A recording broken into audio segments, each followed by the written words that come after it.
네, 안녕하십니까. 박정호입니다. 네, 이번 방송에서는 국제유가 관련해서 여러 가지 이야기해보는 그런 시간 가져볼까 합니다. 영상 하단에 구독과 좋아요 버튼 눌러주시고 이야기 시작해보도록 하겠습니다. 우선 뭐 보시면 이렇게 기사에도 나왔듯이 상승했다 라는 거 볼 수 있겠고, 미국 허리케인 노르웨이 파업 공급 위축에 급등 뭐 올랐다라는 부분인데, 코로나 영향으로 유가가 굉장히 떨어졌던 가운데 이제 지금 돌아 나오고 있는 뭐 상황인데, 지금 일단 뭐 미국의 파월 뭐 연방 준비 제도 의장의 경우 정부의 충분한 원조 없이 미국의 경제 회복이 약할 거라고 경고는 했는데, 경기 그 경고 가운데서도 어쨌든 노르웨이 석유 노조의 파업 여파가 지속되고 있어서 이렇게 생산량 감소가 있다 추정된다라고 볼 수가 있겠고, 지금 미국 같은 경우 지금 생산량이 증가했을 것으로 추정되고, 2021년 2분기 하루 평균 배럴도 줄어들 것으로 예상되고 있다. 그래서 미래에 대한 부분으로 인해서 그게 반영되면서, 또 특히나 이 원유 같은 경우는, 유가 같은 경우는, 원유 유가 이게 아무래도 미리 좀 계약을 해가지고 진행되는 부분들이 있다 보니까, 그럼 미리 좀 많이 미래의 부분이 반영되는 부분이 있다라고 좀 이야기를 해볼 수 있을 것 같습니다. 그래서 대표적으로 어떤 업종이 국제유가 상승에 따라서 움직일 수 있냐 했을 때, 정유, 석유화학, 그리고 조금 더 확대해서 보면 조선업까지 이렇게 볼 수 있겠는데, 왜 움직일 수 있냐 했을 때, 정유 같은 경우는 이제 아까도 살짝 얘기해 드렸지만 미리 좀 거래를 하는 미리 그런 부분이 있기 때문에, 과거 계약분에 대해서 뭐 싸게 물량을 받아왔는데 이걸 상승하게 되면, 국제 유가가 상승하게 되면 정제 마진이, 그러니까 이걸 정제해서 다시 재판매를 하는 부분이 있는데, 여기서 마진폭이 늘어날 수 있다는 거죠. 그래서 수익성이 개선될 수 있다라고 볼 수가 있겠고, 그래서 쉽게 생각하면 우리 그 주유소 운영하는 업체들 대부분 기본적으로 정유 회사라고 보시면 됩니다. 그래서 GS라든지 뭐 차트에 있다고 보겠지만 SK 이노베이션이라든지 S오일, 그리고 비상장에서는 현대오일뱅크, 그 정도 보시면 되겠고, 석유화학 같은 경우는 이제 유가 상승에 따라 석유 제품 가격이 인상된다든지 뭐 그에 따라 뭐 마진이 확대돼서 뭐 수혜될 수 있다라는 부분이고, 대표적으로 뭐 LG화학, 롯데케미칼, 하나케미칼 뭐 이런 식으로 있는데, LG화학 같은 경우는 아무래도 지금 계속 배터리 쪽을 봐야 되는 거고, 뭐 지금 앞서 말해드린 SK이노베이션도 뭐 석유화학 쪽으로도 볼 수 있고 있겠지만, 이것도 뭐 배터리 쪽으로 봐야 되는 게 맞지 않나, 지금 뭐 시장 상황에서는 전기차 배터리 쪽으로 그렇게 봐야겠고, 그리고 조선 같은 경우는 이제 조금 확장적인 그런 업종이라고 볼 수가 있겠어요. 조선업 같은 경우 이제 유가가 오르면 유조선이 발주가 증가할 수 있다는 거죠.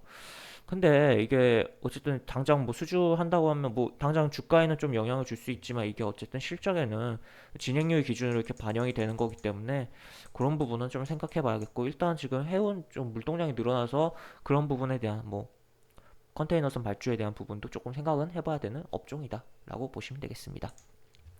그래서 차트 보면서 좀 더 이야기해 보면, 일단 GS를 띄워놨습니다. GS 뭐 차트 별로 안 좋긴 하네요. 네, 이렇게 뭐 올해 뭐 계속 하락이 지속적으로 나오고 있는데, 지금 3만원 근처에서 저점을 잡아주고 반등 시도가 나오고 있다라고 볼 수가 있겠고, 유가 상승에 대한 이슈가 좀 더 부각이 된다면 조금 더 움직이면서 22 이동 평균선 정도는 뚫어줬다가 뭐 다시 밀리면서 쌍바닥 잡아두든지 뭐 그렇게 움직이지 않을까에 대한 부분 체크해 볼 수 있을 것 같습니다.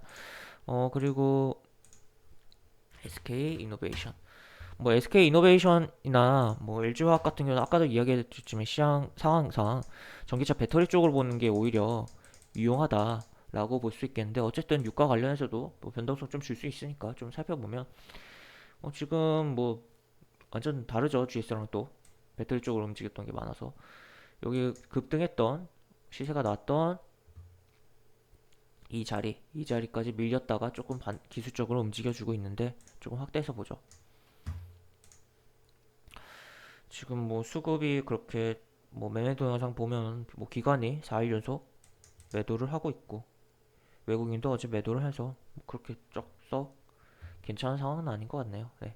일단 음봉도 최근에 굉장히 많이 보이고 있다 라고 볼 수가 있겠어서 하단에서는 요 라인 정도 이탈하지 않는다면 뭐 기술적으로 뭐 15만원 정도까지 한번 튕겨줄 수는 있지만 그닥 좀 물음표가 많이 붙는 그런 상황이다 라고 볼 수가 있겠습니다. 그리고 아까 얘기해드렸지만 시장 상황상 이거는 이제 전기차 배터리 쪽으로 보는 게 이제 유가 상승 쪽보다는 보는 게 현재로는 좀 좋지 않을까에 대한 의견도 드리도록 하겠습니다. 그리고 SO일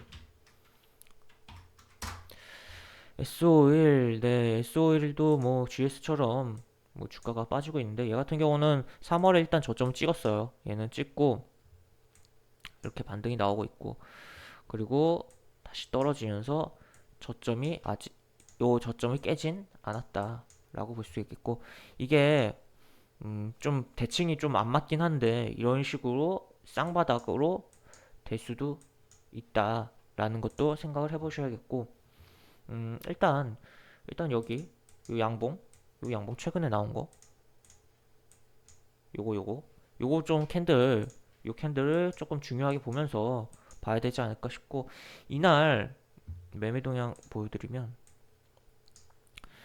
이날 지금 기관이 좀 많이 들어왔어요. 10만 주 정도. 그리고 어제는 뭐 만 주 정도 팔았는데 네. 하여튼 많이 들어왔고 뭐 연기금이 5만 주 이상 들어왔었네요. 그리고 뭐 금융투자 들어왔었고. 그래서 뭐 계속 매도하다가 들어오고 지금 뭐 살짝 팔았는데 이 물량이 아직 다 빠져나왔다고 해석하기엔 무리가 있죠. 이제 1만 주밖에 안 팔았는데 이제 이렇게 한번 딱 때려놓고 매수를 때려놓고 조금 방치하면서 좀 주가 흘러내면 다시 조금 사고 뭐 그런 흐름이 나올 수도 있기 때문에 뭐 외국인도 어제 그저께 사긴 했는데 하여튼 요 5일 날의 캔들을 좀 중요하게 보면서 살펴봐야 되지 않을까에 대한 의견이 있습니다. 그래서 이렇게 요 캔들 시가를 이탈하는지 여부 보면서 조금 5일 이동평선까지 지지해준다면 더 좋고 그래서 요 구간 안에서의 움직임 보고 요 어제 시가 뚫으면서 좀 가는지 그거 체크해 보면 좋을 것 같고 당장 상단에는 요게 56,000원이 상당한 저항으로 여기 캔들이 겹쳤기 때문에 작용할 수 있다 체크해 볼 수 있을 것 같습니다. 그리고 뭐 회사 배터리 사업 부분 분할로 굉장히 논란이 많은 상황인데 일단 최근에 외국인이 굉장히 사고 있고 어제 그제 기관도 꽤 산 상황이에요. 아까도 이야기해드렸지만 이건 뭐 석유 화학이긴 하지만 시장 상황상 배터리 쪽으로 전기차 배터리 쪽으로 봐야 되는 그런 상황이고 좀 많이 다르게 움직이고 있는 상황이다라고 보시면 되겠고 네 일단 뭐 국제유가 상승 관련해서 본다기엔 조금 애매하긴 한데 제가 계속적으로 말을 해드리지만 어쨌든 보면 지금 여기서 뭐 고점 뭐 여기서 고점 찍었지만 이런 식으로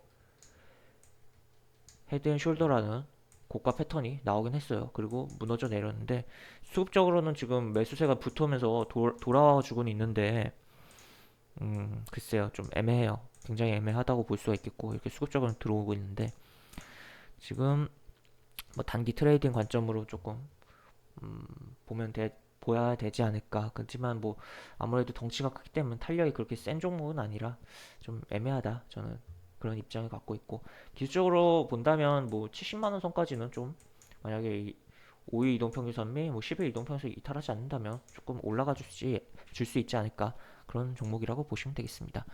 그리고 롯데케미칼 롯데케미칼이 사실 유가 지금 뭐 미국 허리케인 관련해서 이미 앞쪽에서도 한번 움직임이 나왔었어요. 뭐 나왔었는데 지금 추가로 움직임이 나오고 있고 기관의 매수세도 꽤 괜찮습니다. 이렇게 매수세가 들어오고 있고 연기금도 사고 있고 그리고 탄력도 꽤 있는 종목이라 종목이 보시면 코스피 200에 해당되는 종목이고 시총이 전일 기준에서 이제 7조가 넘는데도 꽤 탄력이 있어요. 여기 보시면 여기도 12% 상승했고 여기도 6% 그리고 여기도 8% 여기도 10% 고가 기준으로 해서 그리고 여기도 뭐 여기는 좀 적었지만 어제는 적었지만 그래도 고가 기준에서 3.99% 상승이 있었는데 탄력이 좀 있다. 그래서 이 종목 같은 경우는 뭐 탄력만큼이나 변동성이 그러니까 탄력 뭐 다른 말로 하면 결국 변동성이죠. 이렇게 음봉에서도 좀 크게 움직이는 부분이 있기 때문에 만약에 분할로 잡는다면 조금 폭을 크게 해서 잡아 들어가면 좋지 않을까에 대한 의견이고, 하지만 여기 걸리는 부분이 있다. 그리고 여기도 매물이 좀 있다. 그래서 일단 이 매물을 여기서는 1차적으로 좀 소화는 했다고 볼 수가 있을 것 같아요. 여기 거래량도 많이 있고 해서 여기서 요걸 뚫어주고, 여기서 뚫어주고 뭐 22만 원에서 안착한 흐름이 나온 다음에 보는 게 더 좋지 않을까에 대한 그런 의견이 있는 상태입니다. 아니면은 더욱 깊이 조정 들어왔을 때, 왜냐하면 기관 들어온 물량이 여기서 있기 때문에 요거에 대한 방어성 매수세 기대해 보면서 깊이 조정 들어왔을 때 보는 것도 나쁘지 않겠다라는 의견이 있습니다. 그렇게 보시면 되겠고, 그리고 뭐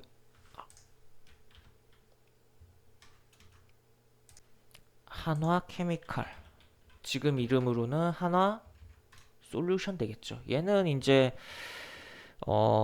저거죠. 저 수소 관련으로 계속 지금 움직이고 있기 때문에 뭐 니콜라 관련해서도 움직이고 해서 이것도 뭐 석유화학 쪽으로 업종 자체로 해서 뭐 움직인다기보다는 좀 수소 쪽을 계속 봐야 되지 않을까, 그린 뉴딜 관련으로 봐야 되는 그런 상황이라고 보시고 도 있겠고, 지금 고점을 찍고 내려오고 요 고점 대비 절반 정도가 이미 반등이 진행했다.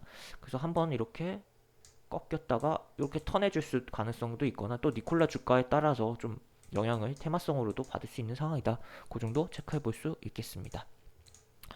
그리고 이제 조선업 종목 좀 볼 텐데, 조선업은 조금 2차적이라고 볼 수가 있겠다고 아까도 이야기 드렸던 것 같은데, 유조선이라든지 뭐 하여튼 뭐 그런 부분 때문에 영향을 받을 수 있고, 사실 조선업이 과거에 굉장히 대시세가 났었고 그 다음에 굉장히 빠진 흐름이에요. 뭐 여기 어딘가요?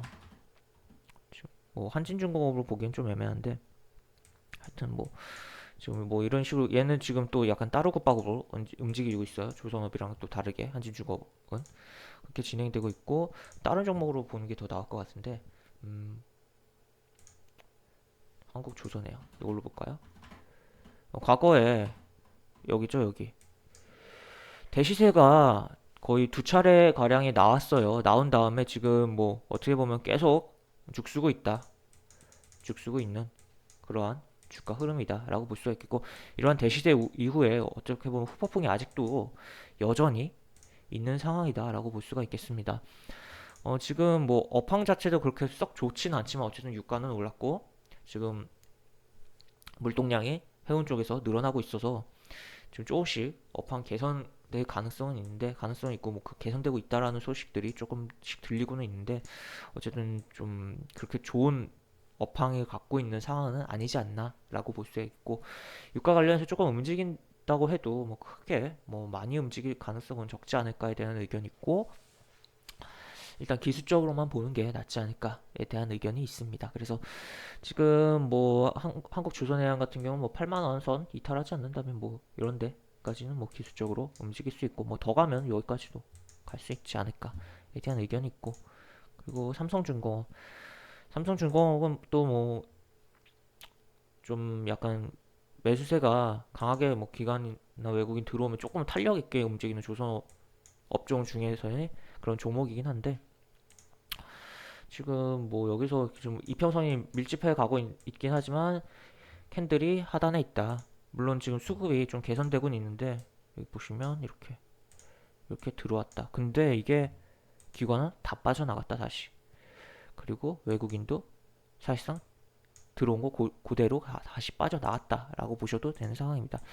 해서 여기서 이제 뭐 요 양봉, 여기 양봉 캔들 깨지지 않는다면 기술적으로는 조금 뭐 60일 이동평균선 한번 튕겨줄 수 있지만 그닥 매력적이진 않다라고 좀 생각이 되고, 그리고 현대미포조선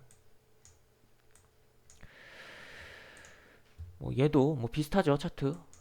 삼성중공업이랑 뭐 그렇게 보시면 되겠고, 다만 만약에 어쨌든 경기 뭐 지금 뭐 어떻게 보면 조선업이 바닥이라면 바닥, 업황 자체가 바닥이라면 바닥이라고 할 수가 있기 때문에 유가도 오르고 뭐 물동량도 증가하면서 어, 배가 수주되는 게 늘어날 거에 대한 그런 기대감을 갖고 조금 길게 보신다면 조금 뭐 그 긴 관점에서 봤을 때는 지금 뭐 당장 보이는 게 아니라 좀 긴 관점에서 봤을 때는 조금은 긍정적으로 볼 수 있지 않을까에 대한 의견도 있다고 볼 수가 있겠습니다. 그래도 아무래도 이제 수급적인 게 조금 더 개선된 다음에 보는 게 낫지 않을까. 얘도 지금 보시면 이렇게거든요. 지금 개선은 되고 있는데 도루 어제 막 팔아버리고 막 그러고 있어요.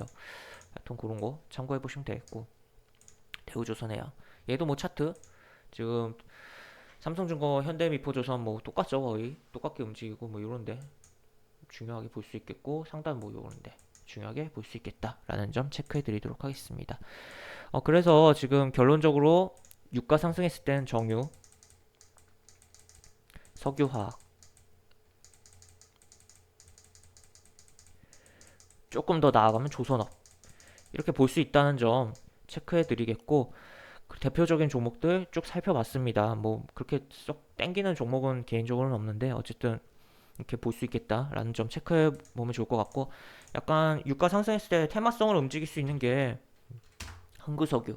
흥구석유가 뭐 좀 테마성으로 좀 움직이는 게 있어요. 그래서 이런 것도 좀 체크해 보면, 좀 코스닥 상장 종목은 가벼우니까 그렇게 차트는 솔직히 땡기진 않는데, 이게 이렇게 반등이 나오고 뭐 요 라인 정도 이탈하지 않는다 추가적으로 반등 정도 나올 수 있으니까 그 정도도 체크해 볼 수 있겠고, 좀 전통적인 종목으로는 또 SH 에너지하고 얘는 지금 동전주 상태인데 얘도 좀 테마성으로 약간, 얘는 그 석유 유가 상승에 대해서 조금 움직일 수 있는 그런 테마성이 있는 그런 종목이니까 그런 것도 체크해 놓으면 좋지 않을까 싶습니다. 이렇게 뭐 영상은 마무리를 하도록 하겠고요. 영상 하단에 보시면 설명 부분과 댓글 부분에 동일한 링크가 들어갑니다. 링크 타고 들어오시면 제가 운영하는 무료 카톡방, 오픈 채팅방으로 입장하실 수 있고, 입장하시면 장중에 여러 가지 코멘트 해드리는 부분 있고, 또 무료 공개 추천주 진행하는 부분도 있으니까 이 부분 참고하시면 많은 도움이 되지 않을까 싶습니다. 입장하시면 채팅방 상단 공지글 꼭 읽어주시고 채팅 참여해 주시기 바랍니다. 이것으로 영상 마무리하도록 하겠습니다. 박정호였습니다. 감사합니다.